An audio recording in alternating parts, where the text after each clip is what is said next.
So it's going to be a fun little mix of styles between these guys. Curse in the blue side, trying to get themselves as high up in the playoffs as possible. They can reach fourth if they win out today. Counterlogic Gaming on the road toward third, but they could drop as low as sixth, just depending on how everything works out.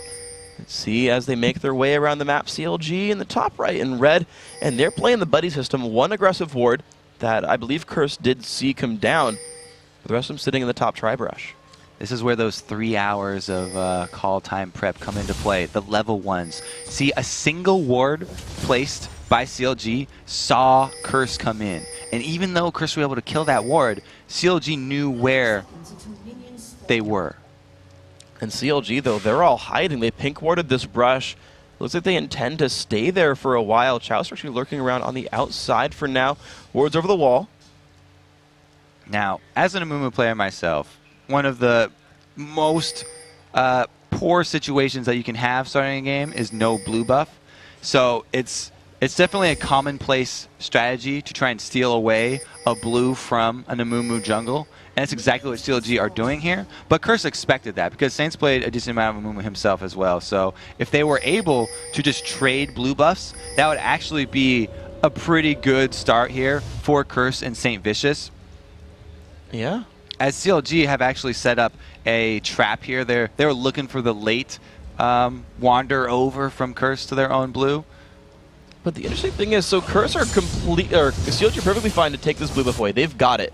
Curse are making a very late trek over, and Nian is actually lurking around in the shadows. He's just underneath. Looks like, I'm gonna guess Curse will get it anyway, but Nian will at least, yeah, he pings it. He knows what has happened here.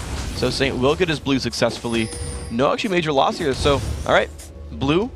Let's see where they go. We'll see where they go now. Yeah, so there are mirrored starts for both of these junglers. So that's actually a good thing for Amumu, like I said. But he's a few seconds behind Big Fat LP. And a few seconds actually mean a lot in the jungle. So if a Big Fat LP can avoid this pink ward that was placed, because he knows it's there, they use that to kill a ward, he can actually avoid that the entire time and keep CLG guessing at, or keep Curse guessing at where his position is. He's done that so far. He actually came around the top side and flag tossed in, and he's actually recalling Big Fat LP, so he will be completely unknown as he makes his way around. As long as he doesn't walk by his own blue buff, he will have been through for the Fog of War. Nian's actually lurking around the side, seeing, oh, is Saint coming in? Not yet. Actually, he went 10 seconds early. So yeah, he had the right idea, but because Saint was those few steps behind Big Fat LP and he's a little bit slower, he does not get seen out here. Jarvan finding Amumu in the jungle 1v1 though would actually be good for Jarvan. Well, they're about to cross paths. Just a wall separates the two of them. Saint Vicious waiting around on the side. He's going to walk into the brush here. He's waiting around in the background. He knows that Big Fat LP is defending. It's going to be a 3 versus 2.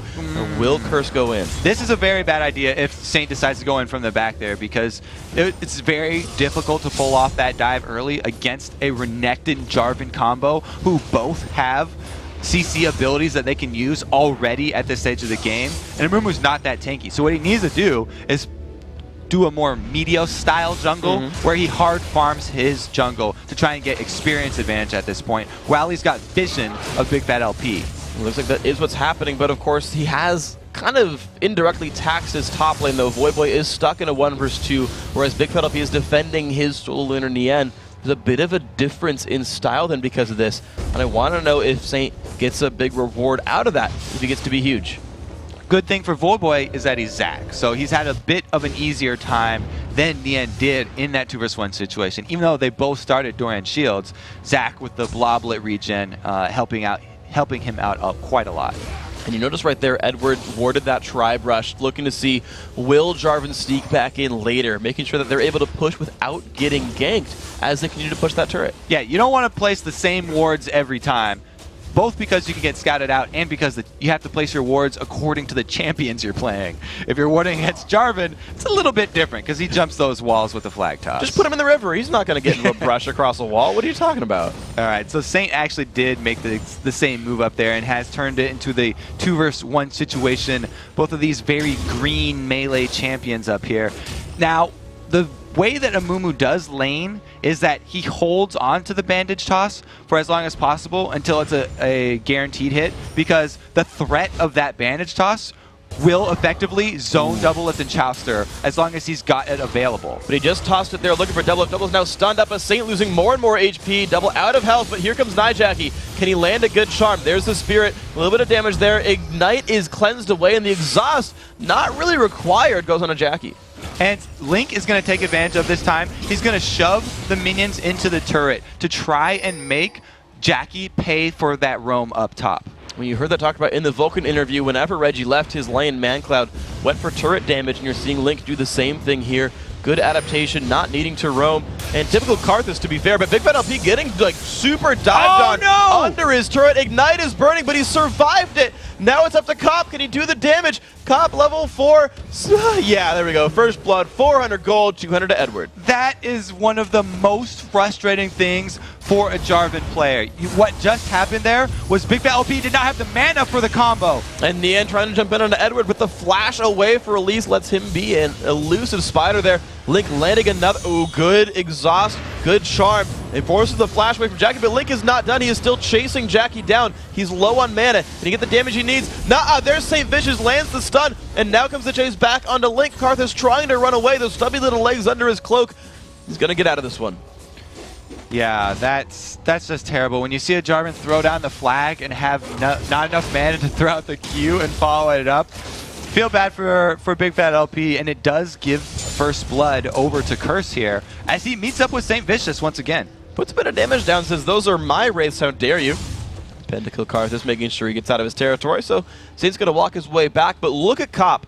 Only 7 minutes in, already has a BF sword, so unfortunately, no Trinity Force rush here for Corki, but Infinity Edge, pretty good too. He has picked up that mana potion though, which will help out with the fairly high mana cost of Corki. Even after the slight buffs to his mana cost, he still does run pretty quickly. And if he's using those to both shove minion waves and get harass on Nian, then that few extra gold that you spend on a mana pot more than pay off in turret pressure that you have by shoving minion waves. Yep, so here we go, Cop back in action. Has a pretty full mana bar so far.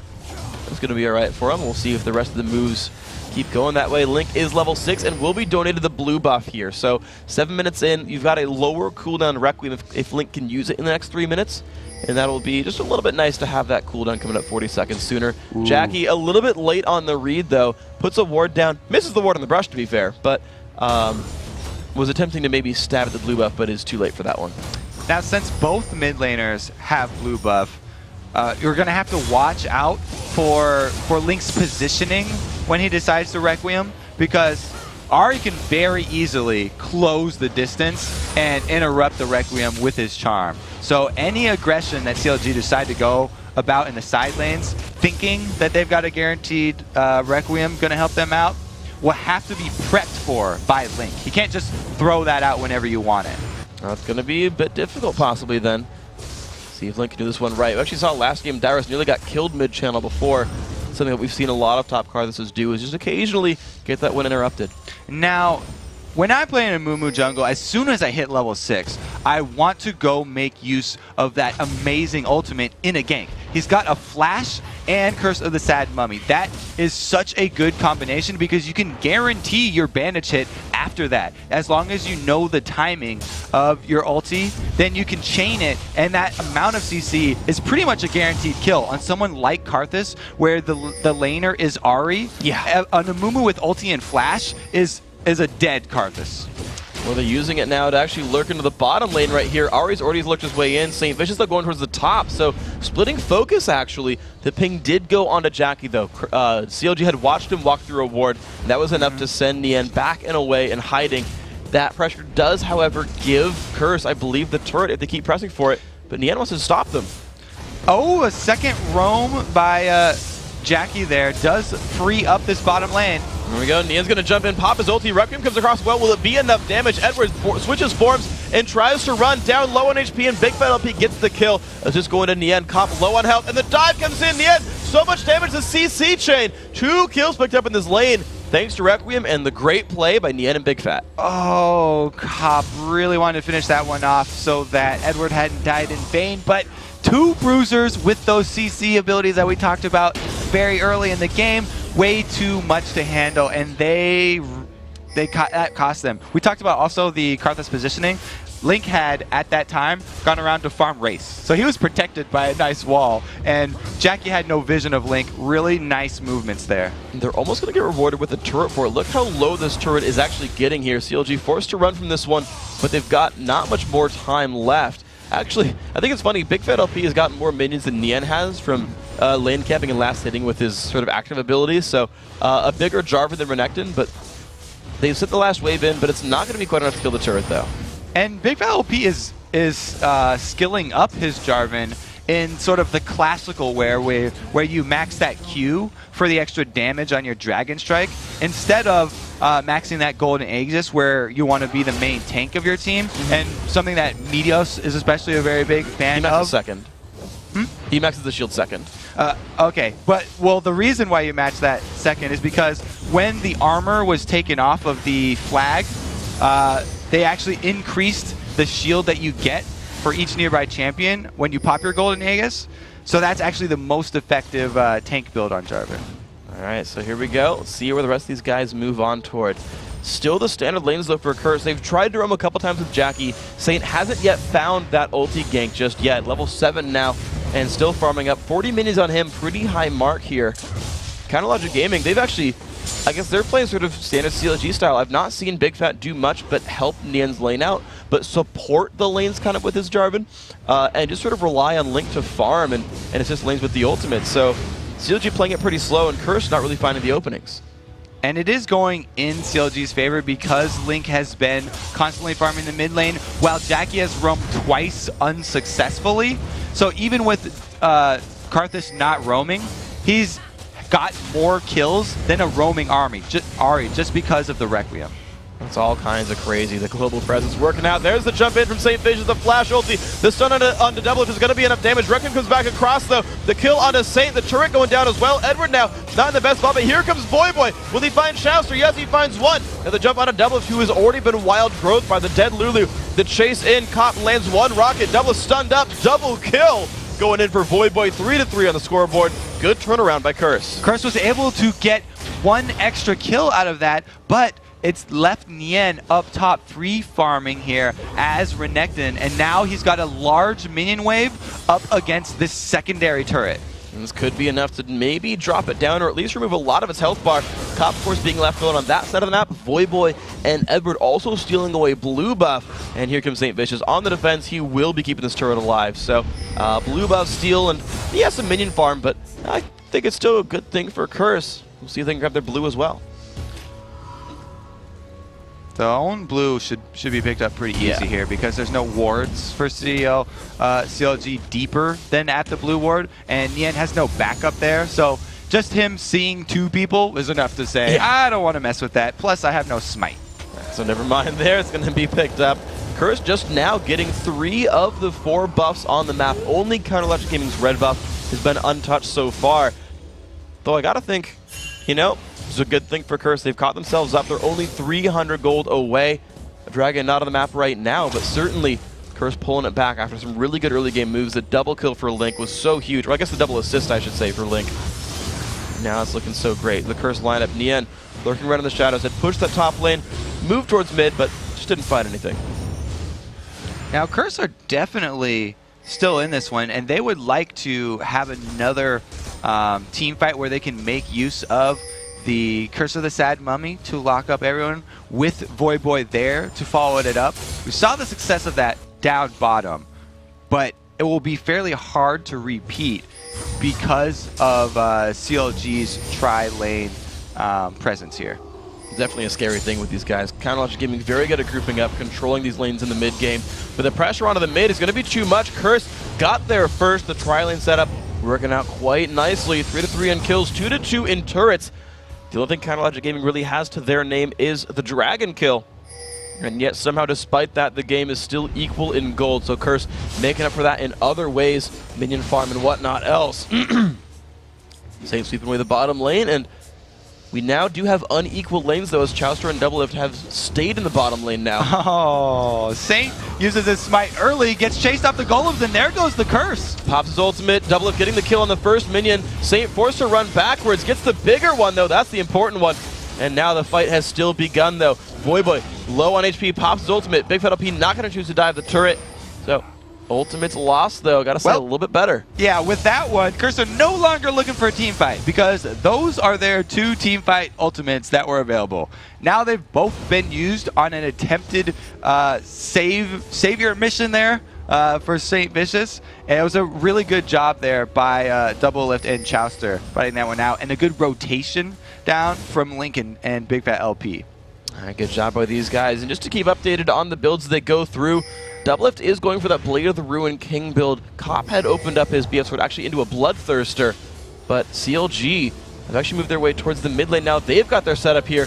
Even with 4, though, just the presence of the 3 Curse members is enough to scare CLG back. So no mid turret going down on this side. It's just Nian on the free farm on the side, actually catching up very quickly to Voyboy. They're going with different builds here too. The two most popular paths for solo top laners, either rushing that Spirit Visage for the cooldown reduction and magic resist, or going for the Sunfire Cape. And it's basically because Zac does magic damage, whereas Renekton does attack damage. Quite easy to deduce the source of that one there. So resisting each other when they do eventually meet up 1v1. They had been dodging each other for a fair bit earlier on in this game, but at some point these guys are going to have to do battle. Of course, a lot of magic damage on that Curse lineup overall. Magic damage mid laner, top, and jungle. As you said, not too hard to deduce why they picked up the items, these guys knowing that they're going to be tanking for their teams in this game. And, you know, 17 minutes in, CLG, they've got that Twitch, they've got that crazy late game power on top of having the Karthus as well. It's kind of in their best interest playing it slow, which is kind of the play they're going for here. And the only reason that Curse are playing into that and going slow is because of those 2 ultis that we just saw burned. Now that they're coming back up, the Let's Bounce and the Curse of the Sad Mummy, they're ready to fight again. And we might just see one begin. A little bit of poke coming down from Ari. The Dragon respawning as well. That's going to be the catalyst for the next big move here. Curse have everyone down there. CLG as well. But Curse have ward control. They're going to see him coming. Dragon down to half HP. St. Vicious still taking it up. Despair burning Nian off on the side. Double up nearby as well. Looks like this will be picked up. Blue team takes down Dragon, but the engage is on. Stun on a double, but the CC going everywhere. Double just gonna get exploded. Nice play. Let's watch the other fight. Saint in the middle, dropping low on health, but trying to flash out. Kill still comes by. That's gonna be Chowster. Big Metal P getting chased down. Cop just is not getting stopped whatsoever. Nian is in the front lines, but he's gonna die as well. Now Link has nowhere to go. Knocked up. Double kill for Cop. That makes it a 3-for-1. Now Requiem, nothing. Well, it's got something there. It took Jackie so low that he can't even chase Lulu and had to start running away from Chowster instead. Goes back to recall on his base instead. But that was all brought about by the split of CLG. CLG joined that fight with Double Lift on the other side of the wall from everyone else. Let's look at the position here for Double Lift. He comes out of ambush, and that's the cocoon that we talked about. St. Vicious locks everyone else up so they can't support Double Lift. There was no Lulu ultimate for him. There was nothing left. The only way it could have gone better for CLG is if Saint had actually flashed backwards and run down the river instead of flashing up and trying to run up top of the river. But regardless, Curse were able to clean that one up because both Nian and Link tried to actually turn around to go back aggressive on Jackie. So that was exactly what Curse were looking for there. And very unfortunate position there from Double Lift. Yeah, so beautifully played by these guys. CLG coming into the fight, not only too late to take away Dragon, but as we saw, better positioned by Curse. Now, Cop has swept out the rest of that mid lane wave. Looks like he's going to recall back, and he's added a Ruby Crystal, so I'm going to be hopeful on his item build right here. I'm hoping. A chance. Yeah, I can see you getting antsy here. Just waiting to shout out for the tons of Trinity Force damage.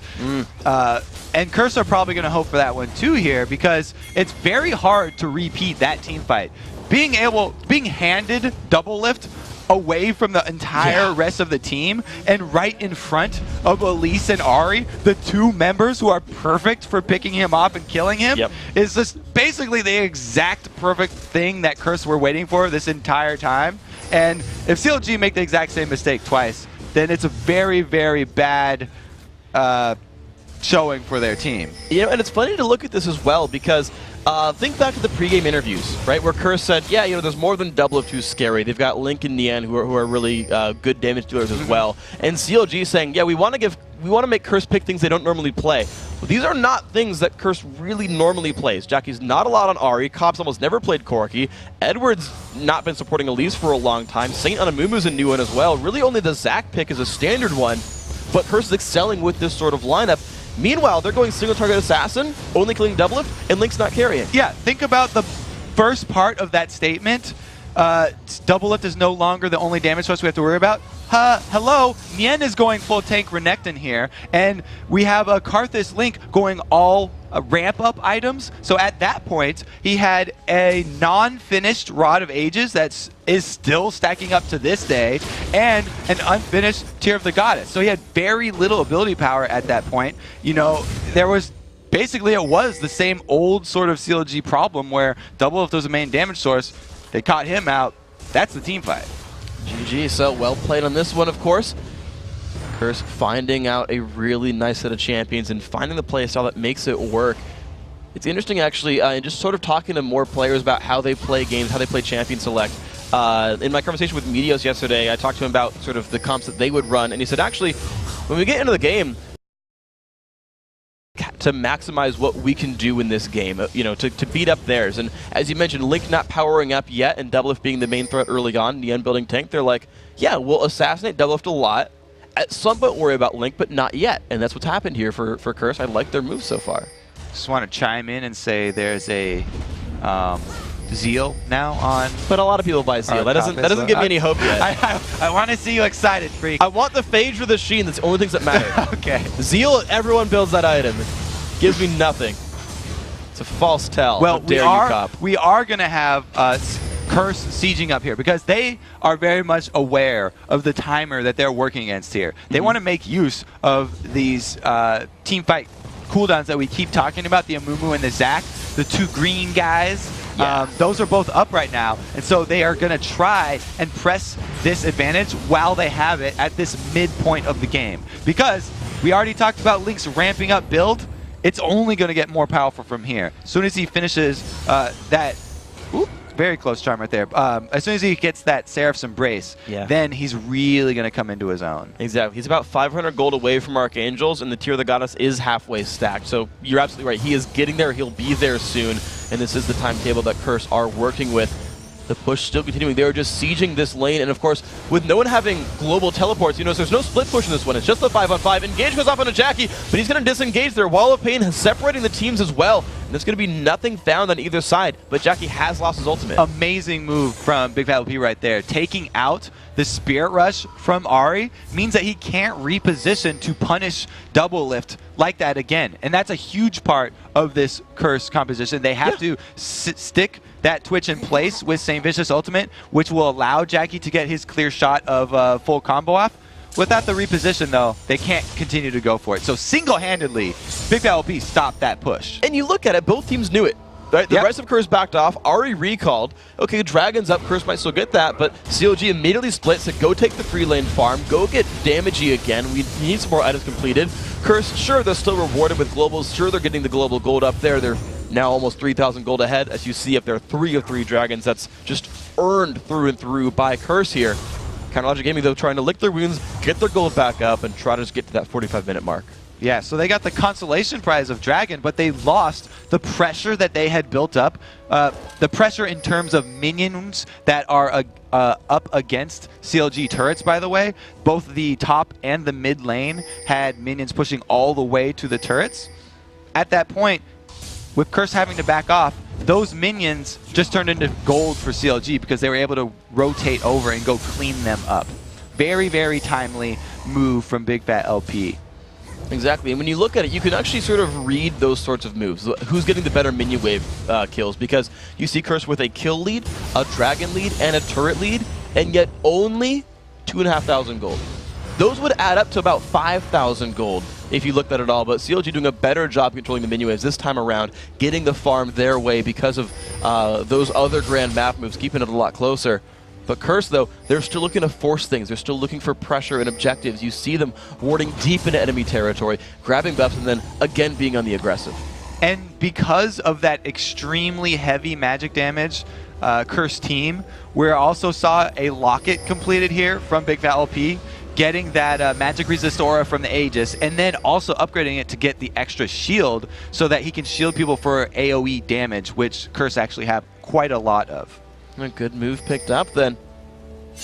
Big Fat LP being the support here, being as tanky, just tanky enough, I suppose. Look at this solo Saint push, the Amumu solo lane push up there. Meanwhile, the rest of the team engages. It manages to bait CLG into a battle. Big Fat LP down to half HP, and down goes Chowster. 1 kill picked up. Jackie jumping in. Big Fat LP low, has to flash back out. Double kill though for the Ahri. The trade kill comes back across. The re-engage Cop starting to clean up the battle. Nien, one of the only ones left alive, taking damage. Requiem though could be crazy. No, it will be Nien dropping down. The health bar is just hanging on for a Curse of 5 for 1. That is massive. Now we're seeing the power of the Karthus start to come in. His Rod of Ages is fully stacked, and he's added that needlessly large rod. Let's take another look at the initiation here, which was amazing by Boy. Think still 2 members off of the map here from Curse. We have Cop coming in from the bottom to completely obliterate Double Lift from behind. He was not expecting that. And then that split pushing Amumu Saint that we had up top, who baited CLG into that position, comes in for the end to lock up the rest of the team. And even so, with that being played so well by Curse, you saw how low each member was, and just a little bit more power onto Link is going to mean the next Requiem does finish them off. Just that slight bit of gold difference. Those are the battles when you see a 3,000 gold lead. Those are the battles that are won by that 3,000 gold lead. That one extra item being done. The last Whisper that was just completed before that battle by a Cop. Things like that have meant so much in games like this. And CLG, though, looking for their own little edge right here. They've pink warded it. They're getting control. Boy and Edward are not in range of Baron right now, but this could be close. Link does get caught out by Jackie, and a nice amount of burst damage means that Double Lift is open on the other side. Again, split. Once again, he's alone, but Saint has nothing else to CC him with. Already used the bandage toss. 20 seconds on ulti, but re-engages and finds the stun. Oh, man. Saint Vicious maxing bandage toss second, allowing him to catch in on that. He's also got some nice cooldown reduction from that Spirit of the Ancient Golem, but that is that's why I used to max the bandage toss first, and why the damage reduction on bandage toss hurt Amumu so much and caused so many people to stop playing him. Saint though did not lose faith there, and having that cooldown come back up meant, again, the main person on CLG down again. And he even went Sorcerer Shoes. Like, he's even playing as Assassin Move. He just jumps in on a Big Fat LP, has the ulti. Will he use it? Doesn't need to. He zoned away CLG just by walking forward and is rewarded with a kill onto Big Fat LP. The push still going. Curse are going to take this opportunity. They also have Jarvan down right now. Both of their team fight ultis are ready. The fight's going to begin. Double Up has re-engaged. Link in the front as well. No. Saint forced to run away. There is Requiem for Link, though. This could be crazy. Void forced to run. CLG on the chase. Void shut down. Actually, it's going to be Saint going down Everett as well, and the Bloblet's likely to fall as well. Counter Logic Gaming winning that fight. Saint only got Link in his ultimate right there. That was just game-breaking for Curse. He did not get Double Lift on the edge, or even Big Fat LP over there. Yeah, let's take another look here. Here comes the Mist Cocoons, and the charm does hit, but look at that knockup. Really good Lulu ultimate, and then Chowser and Double Lift are on the outside of it, so Twitch is constantly firing from the side, and with that now powered up Requiem coming in, able to finish off 2 more. Wonderful job then by Counter Logic Gaming to find the engage and know they had to fight 4v5, not lose the turret. It was good coordination by them.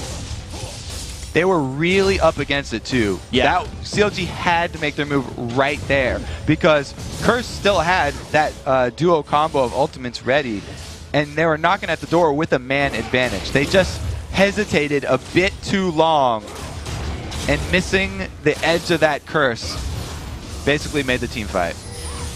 There's a joke here with Curse of the Sad Mummy, and I don't know what it is. That was like my big opportunity to shine, and I just like whiffed hardcore. Oh well. Saint Vicious though still on sweep up duty, and I still like though that his build it is Assassiny. He's going towards what I'm guessing is actually going to be a Abyssal Scepter. He's got Sorcerer Shoes, Sunfire Cape for damage. It's not just like, oh yeah, Aegis and Aranduins and Spirit Visage. He is a damage dealer here, which is interesting. Yeah, and he also did go with the Sunfire Cape, so magic penetration helping out that damage as well. But 5 members of CLG here on the Dragon. They had a 3v5. Well, they don't have complete vision. They don't see where Ari was. They saw Edward coming down, but that's just the support. They don't actually want to get picked out here because they are aware that Curse can easily turn another team fight. The only reason they landed the last one was because of the Curse of the Sad Mummy hitting someone that it basically doesn't affect. Having it hit Link, Link does not auto-attack. He's okay with that, and he was already in the middle of the fight, so it did not really affect CLG at all. Well, so there we go. Curse with 4 of 4 dragons, though. They've still kept that under control. Double lift. This is a nice move by Double Lift, the split pushing Twitch, but Curse are already on the move anyway. All of them running up here, Voidboy being sent on defense, and without Double Lift, I don't know if CLG has the damage to defend. Classic CLG, though. They've always had, in the end game, Double Lift split pushing as an AD carry by himself. This time he's Twitch, so he actually has an escape route, and Voidboy is choosing to chase. He guessed properly on which direct. Look, guessed perfectly. Oh my god, he found him! Voidboy is a mastermind, knows exactly where Double Lift went. Now Double trying to run. I don't think he has anywhere to go. Pops the blade of the Ruin King. Void still on the chase. Double flashes, but Void's gonna catch him. Almost lands a knockup, but I don't know if you needed a flash there, Double. I don't think Twitch mechanics. Oh man, okay.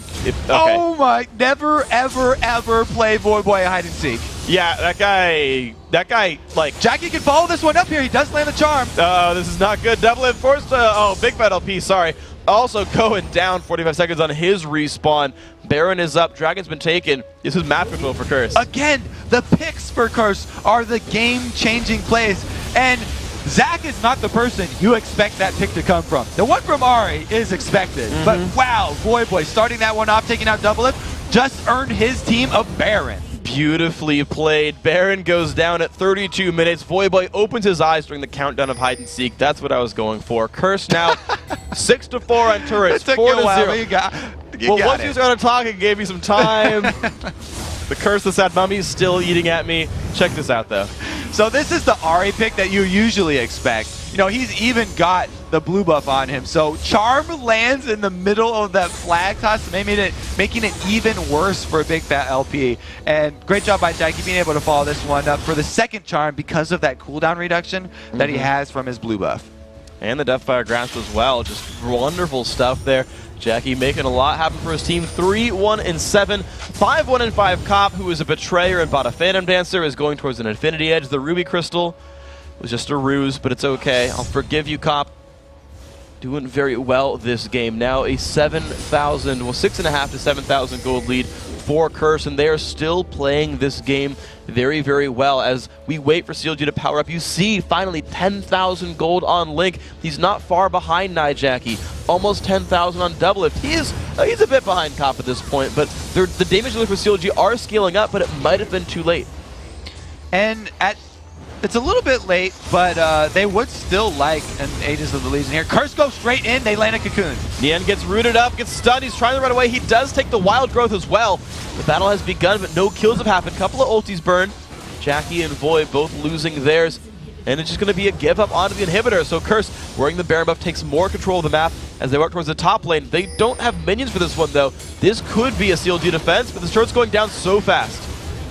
And the front line here from Curse just obliterates CLG. And the battle continues on. Jackie's going to Zodius, but still get hit by the Requiem. He does go down. Big Fat LP forced to run away. Saint dangerously low. Double Lift dies as well. Chaucer by his lonesome doesn't get to do much. Kills coming across everywhere. And in the end, the only man left alive. He's got to defend the last 3 members of Curse, who are going to keep moving in on the base. The mean green front line of Curse does so much work. They both have Sunfires, they both have crowd control, and they're able to lock up CLG. Now working on Nexus turrets. 20 seconds to go until the revises might not be enough. You see Nian is recalling back, but I think he won't be able to 1v2 this. Edward making his way back in as well. The Nexus under siege. He has home guards. Can Nian do it? Jumps in, tries to knock down Cop. There's the re-engage. It's going to be Elise. He knows all about Elise defending bases. Nian forcing to run away. 5 seconds till revives. Will it be enough? Tries to heal. No, it's the ace. And Nexus going down. That's going to be Curse taking it, bringing themselves closer to that potential 4th place finish in the play.